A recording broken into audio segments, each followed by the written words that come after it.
आशा करती हूँ कि आप सब अच्छे होंगे। मैं हूँ Preeti. I welcome you to my YouTube channel let's learn with me. आज मैं आपके साथ हूँ एडजेक्टिव्स की एक और प्रैक्टिस शीट लेके। प्रैक्टिस सेट 7 है ये।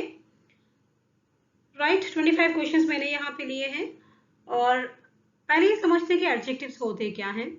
देखिए, एडजेक्टिव्स ऐसे वर्ड्स होते हैं जो नाउन या फिर प्रोनाउन को मॉडिफाई करते हैं। आसान सी भाषा में अगर आपको बताऊं तो एडजेक्टिव्स जो होते हैं वो नाउन या प्रोनाउन के बारे में हमें एक्स्ट्रा इंफॉर्मेशन देते हैं, मॉडिफाई करते हैं, क्वांटिफाई करते हैं। बहुत सारी तरीके से डेफिनेशंस जो होती हैं वो लिखी होती हैं। ठीक है, एडजेक्टिव्स की बहुत सारी प्रैक्टिस शीट्स मैंने अपलोड कर दी हैं ऑलरेडी चैनल पे, आप वहां से जाके उन्हें देख सकते हैं। तो चलिए शुरू करते हैं। देखिए, यहाँ आप देखेंगे कि क्वेश्चंस में मैंने ऑप्शंस दिए हैं आपको, अदर, अनदर, एनी अदर। पहले समझते हैं कि इनको यूज कैसे किया जाता है, इनका मीनिंग क्या होता है। अदर जो है इसका मतलब होता है दूसरा, ठीक है। अनदर का मतलब होता है एक्स्ट्रा, इस सेंस में आप समझिए। इसके अलावा एनी अदर, जो एनी अदर है इसको ज्यादातर, इसको मोस्टली एक्चुअली नेगेटिव सेंस में यूज किया जाता है और इसका मतलब होता है अन्य, एक और अन्य। राइट, ठीक है। चलिए अब देखिए, जो एनदर है, अगर आप एनदर को देखेंगे तो ये किससे बना है, एन प्लस अदर से बना हुआ है। इसका मतलब एन लगा है इसके आगे, इसका मतलब क्या हुआ, ये सिंगुलर काउंटेबल नाउन के साथ यूज होगा। ठीक है। इसके अलावा जो एनदर होता है ये एक्चुअली न्यूमेरिकल एडजेक्टिव अगर कहीं दिया है ना, कोई नंबर अगर आता है न्यूमेरिकल एडजेक्टिव दिया होता है तो वहां भी यूज हो जाता है। और एक चीज और समझ लीजिए, बस ये एफर्मेटिव सेंटेंस में यूज किया जाता है अनदर। ठीक है। चलिए अब हम देखते हैं क्वेश्चंस में किस तरीके से इनको यूज करेंगे। देखिए, फर्स्ट क्वेश्चन है, he was writing a letter with one hand and smoking a cigarette with the, क्या आएगा, दूसरे हाथ से वो स्मोकिंग कर रहा था सिगरेट की और एक हाथ से वो लिख रहा था। ऑब्वियस है कि अदर आएगा, विद द अदर, है ना। अदर ही इसका दूसरा, अदर ही इसका करेक्ट आंसर हो जाता है। सेंटेंस होगा, he was writing a letter with one hand and smoking a cigarette with the other. Right. Question number 2 पे आते हैं, some boys were playing cricket and the dash were playing hockey. some boys were playing क्या आना चाहिए, another या any other या other। देखिए, इसका मतलब है दूसरे, बाकी जो दूसरे थे वो हॉकी खेल रहे थे। some boys were playing cricket and the others were playing hockey, right, and the others were playing hockey। Correct answer other हो जाएगा। ठीक है। क्वेश्चन नंबर 3 पे आते हैं, the principal didn't give him dash chance to appear at the examination. क्या आएगा, principal ने उसे दूसरा चांस नहीं दिया एग्जामिनेशन में अपीयर होने का। क्या आना चाहिए, या एक दूसरा या अनदर चांस, है ना। The principal didn't give him any another का मतलब एक्स्ट्रा चांस नहीं दिया उसे, है ना। Didn't give him another chance to appear at the examination. Right, यही इसका करेक्ट आंसर होगा, अनदर। नेक्स्ट क्वेश्चन पे चलते हैं। क्वेश्चन नंबर 4 है, I don't want to buy dash book. I don't, देखिए जैसे मैंने आपको कहा कि मोस्टली जो है एनी अदर नेगेटिव में आता है, तो जब भी नेगेटिव सेंटेंस आएगा आप जरूर से देख लीजिएगा कि एनी अदर तो नहीं आएगा। मैंने आपसे ये नहीं कहा कि हर नेगेटिव सेंटेंस में एनी अदर आता है, मैंने कहा मोस्टली में आता है, इस बात का ध्यान रखिएगा। आई डोंट वॉन्ट, डोंट यूज हुआ है तो देखते हैं क्या एनी अदर फिट बैठेगा यहाँ पे। I don't want to buy any other book, मैं कोई एनी अदर में कोई अन्य बुक नहीं खरीदना चाहता हूँ, अन्य कोई और ज्यादा बुक नहीं खरीदना चाहता हूँ, एनी अदर बुक, यही इसका करेक्ट आंसर होगा। क्वेश्चन नंबर 5 पे आइए, your sister wants to buy dash frock. क्या हो सकता है, अदर फ्रॉक, अनदर फ्रॉक हो सकता है your sister wants to buy another frock, another ही करेक्ट आंसर होगा, ठीक है, मतलब एक्स्ट्रा फ्रॉक खरीदना चाहती है आपकी सिस्टर। क्वेश्चन नंबर 6 पे आइए, Anupama is better then dash girl in the school. देखिए यहाँ कम आप देखेंगे तो कंपैरिजन हो रहा है, कंपैरिजन होता है तो जो है एनी अदर शब्द का यूज होता है। अगर आपने एडजेक्टिव्स की और एक्सरसाइज अगर की होंगी कंपैरिजन वाली, तो वहां मैंने एक्सरसाइज में बताया है, कराया है वहां पे, ठीक है। तो Anupama is better than any other girl in the school, right, any other girl in the school, ठीक है, तो ये करेक्ट आंसर होगा एनी अदर। क्वेश्चन नंबर 7 पे आइए, no dash girl in this family is as beautiful as Gudiya. क्या आना चाहिए? ये एक सेंटेंस कह रहा है कि कोई भी दूसरी लड़की इतनी सुंदर नहीं है इस फैमिली में जितने की गुड़िया है ना, हो आएगा no other, no other, no other girl in this family is as beautiful as Gudiya. देखिए हर चीज के साथ जरूरी नहीं है कि रूल हो, आपको सेंटेंस समझना पड़ेगा, प्रैक्टिस करनी पड़ेगी, आपको इसी तरीके से क्वेश्चंस आ जाएंगे काफी सारे, ठीक है। तो सेंटेंस को समझिए, थोड़ा प्रैक्टिस करिए, थोड़े रूल्स को ध्यान रखिए, जितना आप प्रैक्टिस करेंगे उतना अच्छे से आप कर पाएंगे पेपर। क्वेश्चन नंबर 8 पे आते हैं, he will take dash 5 hours to do this work. मैंने भी आपको फर्स्ट शीट पे जब शुरू कर रहे थे बताया था कि न्यूमेरिकल एडजेक्टिव जब भी आता है उसके साथ क्या यूज होता है, अनदर का यूज किया जाता है। एक्स्ट्रा 5 आवर्स लेगा वो काम पूरा करने में अभी, है ना। He will take another 5 hours to complete this work. Another is the correct answer here. Question number 9 पे आते हैं, she wanted to buy other camera. इसका मतलब she is already having camera with her. इसका मतलब ये हुआ तो इसके लिए क्या करेक्ट बैठता है? अदर तो नहीं बैठता है, another बैठता है करेक्ट, राइट।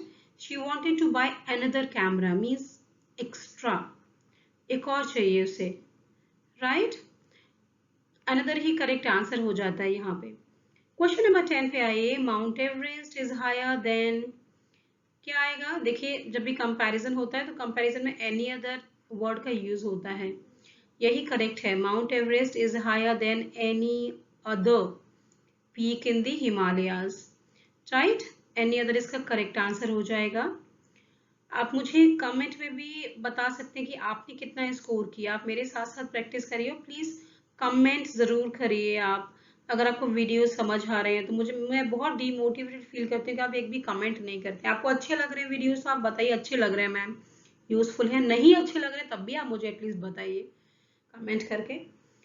चलिए क्वेश्चन नंबर 11 पे आते हैं, dash girl is that family is as good as Rani. बताइए क्या आना चाहिए, आप आंसर्स कमेंट में भी लिख सकते हैं। सेंटेंस जब आप पढ़ेंगे तो आपको ये समझ आएगा कि क्या हो रहा है यहाँ पे is as good as Rani, as good as Rani जो होता है वो पॉजिटिव में जो है यूज होता है, कंपैरिजन में यूज होता है, ठीक है ना, कंपैरिजन करने के लिए यूज किया जाता है। क्या आएगा? एनी अदर आएगा, जैसे कि मैंने आपको बताया बाकी 2-3 क्वेश्चंस में, any other girl in that family is as good as Rani, right, तो ये एनी अदर ही करेक्ट आंसर है इसका। नेक्स्ट क्वेश्चन की तरफ चलते हैं।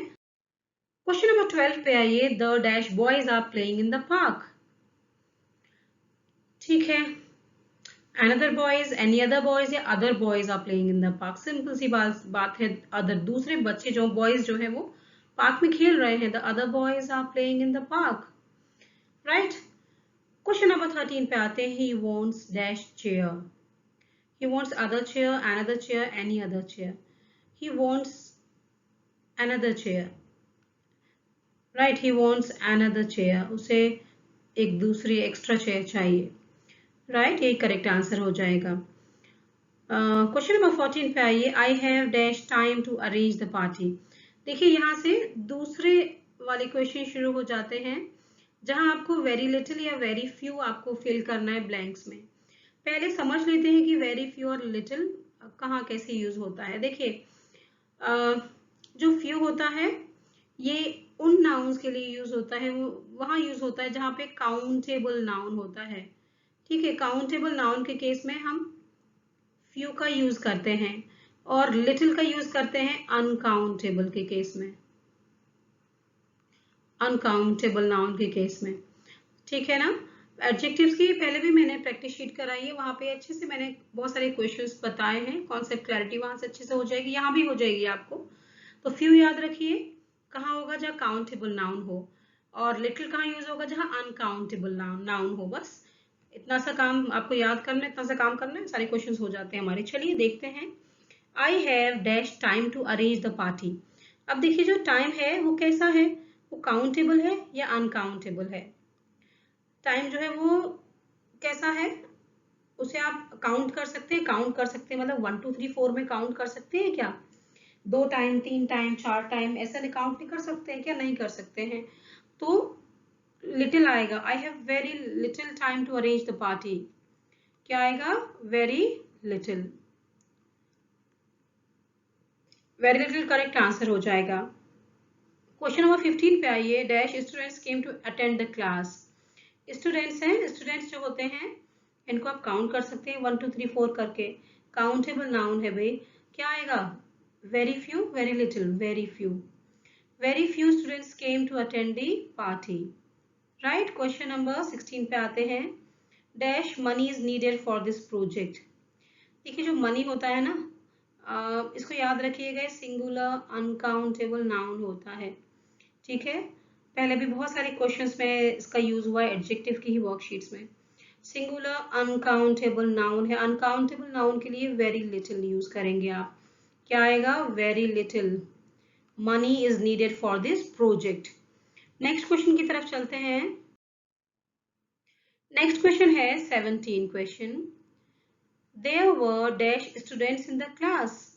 दोबारा देखिए, स्टूडेंट्स आया है, काउंटेबल है, यस 1 2 3 4 आप काउंट कर सकते हैं इस तरीके से। तो क्या आता है, वेरी फ्यू आता है। क्या आएगा, वेरी फ्यू। सेंटेंस हो जाएगा, there were very few students in the class.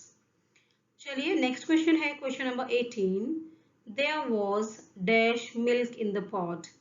जो मिल्क है वो कैसा है, क्या आप 1 2 3 4 करके मिल्क को आप काउंट कर सकते हैं, 1 2 3 4 करके आप काउंट नहीं कर सकते। हाँ, क्वांटिटी आप मेजर कर लेते हैं, 1 लीटर 2 लीटर इस तरह से मेजर करते हैं, लेकिन मैं काउंटेबल अनकाउंटेबल की बात कर रही हूँ। ठीक है ना, तो ये अनकाउंटेबल है यहाँ पे। क्या आएगा अनकाउंटेबल के लिए, मैंने क्या बताया आपको, वेरी लिटिल आएगा। सेंटेंस हो जाता है, there was very little milk in the pot. यह इसका करेक्ट आंसर हो गया। क्वेश्चन नंबर 19 पे आइए। Dash of them were anxious to solve the sum. देखिए, अगर आप सेंटेंस पढ़ेंगे आपको समझ में आएगा कि भाई बच्चे ही होंगे, स्टूडेंट्स होंगे जो कि बड़े एंशियस थे सम को सॉल्व करने के लिए। क्या आना चाहिए, हम काउंट कर सकते हैं उन लोगों को, देम आया है उनके लिए, वेरी फ्यू है ना, very few of them were anxious to solve the sum. ये करेक्ट आंसर होगा, वेरी फ्यू। आप काउंट कर सकते हैं जो भी, जिनके लिए भी देम यूज हुआ है। क्वेश्चन नंबर 20 पे आइए। Dash of those students were intelligent. Again those students countable noun है ना, प्लूरल काउंटेबल नाउन है, आप ऐसे भी समझ सकते हैं। मैं आपको कोशिश करती हूँ कि सिंपल से सिंपल लैंग्वेज में बताऊं ताकि आपको चीजें याद रहें। Of those students were intelligent.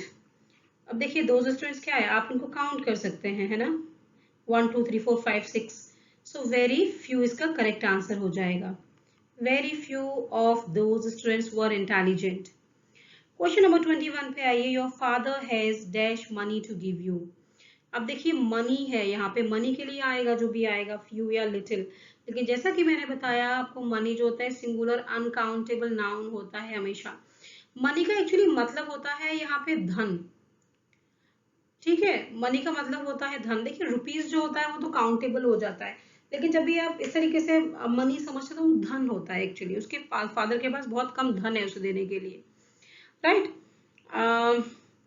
क्या होगा, सिंगुलर अनकाउंटेबल नाउन होगा, जब अनकाउंटेबल है तो वेरी लिटिल आएगा। सेंटेंस होगा, your father has very little money to give you. Question number 22 पे आइए। Dash girls were present in the show. Girls के लिए आएगा जो भी आएगा यहाँ पे, एडजेक्टिव क्या है, गर्ल्स जो है काउंटेबल है ना, काउंटेबल नाउन है, काउंट कर सकते हैं 1 2 3 4 करके, तो क्या आएगा, वेरी फ्यू यहाँ पे करेक्ट आंसर होगा। सेंटेंस हो जाएगा very few girls were present in the show. Next question, question number 23, there is dash milk to prepare tea. अब देखिए जो मिल्क है वो क्या है, अनकाउंटेबल नाउन है, राइट। क्या आएगा, काउंट नहीं कर सकते, ऑब्वियसली वेरी लिटिल आएगा, there is very little milk to prepare tea. इसके साथ ही यहाँ पे प्रैक्टिस शीट 23 क्वेश्चन थे, खत्म हो जाती है। चलिए, अगर आपको पसंद आई है वर्कशीट तो लाइक शेयर सब्सक्राइब जरूर करिए। Thank you very much, have a good day, bye.